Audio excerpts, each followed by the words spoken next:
யெகோவா ஈரே பிரேற்றின் வழியாக தேவநாம மகிமைப்படுவதாக. உங்களையும் வெல்கம் பண்ணுறேன். பிரியமானவர்களே, சில நேரம் நம்மை ஆண்டவர் ரொம்ப ஆச்சரியப்படுற மாதிரி சில காரியங்களை நடத்தி தருவாங்க. அதுபோல தான் வேதாகமத்தில் ஒரு ஸ்டோரியை இப்போ பார்க்கலாம். வேதாகமத்தில் ஒரு ராஜா தன் ரகசிய அறையில் இஸ்ரவேல் ஜனங்களை எப்படி பிடிக்கலாம்னு ஆலோசனை பண்ணுறாரு.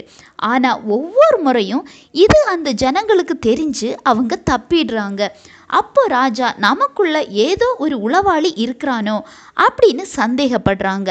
அந்த டைமில் 2 ராஜாக்கள் 6:12 நீங்கள் வாசிக்கும்போது அப்போது ஒரு வேலைக்காரன் சொல்கிறாரு, ராஜாவே அப்படி அல்ல, நீங்கள் உங்கள் பள்ளி அறையில் பேசுகிற வார்த்தையானாலும் அது எலிசா என்னும் தீர்க்கதரிசி வழியாக அந்த ராஜாவுக்கு ஆண்டவர் அறிவிப்பார்னு.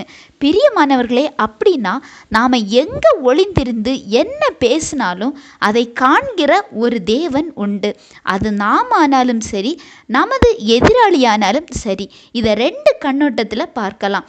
ஒன்று, நமக்கு எதிராக உள்ளவங்க நமக்கு எதிரான ஆலோசனைகள் செய்யும்போது ஆண்டவர் அதை முறியடிக்கிறாங்க. எனவே நாம் ஆண்டவரின் பாதுகாப்பில் பத்திரமாய் இருக்கிறோம். அதாவது இஸ்ரவேல் ஜனங்களை இப்படி ஆண்டவர் அந்த ராஜாவின் கைக்கு காப்பாற்றுறாங்க.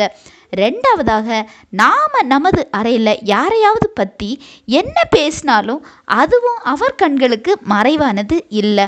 எனவே நமக்கு தெரிஞ்சவங்க, நமது விசுவாச பிள்ளைகள், ஊழியக்காரங்களை பற்றி நீங்கள் என்ன பேசுகிறீங்கன்னு கவனமாக இருங்க.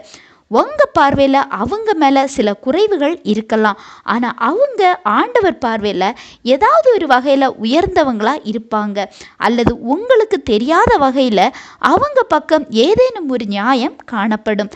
அடுத்ததாக, இவை எல்லாவற்றுக்கும் மேலே 3வதாக, முதல்ல சொன்னது போல ஆண்டவர் ராஜாவுக்கு அதை வெளிப்படுத்தலை, இஸ்ரவேல் ஜனங்களில் ஒரு நபருக்கும் வெளிப்படுத்தலை. ஏன் எலிசாவுக்கு வெளிப்படுத்தினார்? ஏன்னா ஆண்டவரோடு ஒரு தொடர்போடு இருக்கிற பிள்ளைகளுக்கு தான் ஆண்டவர் அதை வெளிப்படுத்துகிறவராய் இருக்கிறார். சரியா?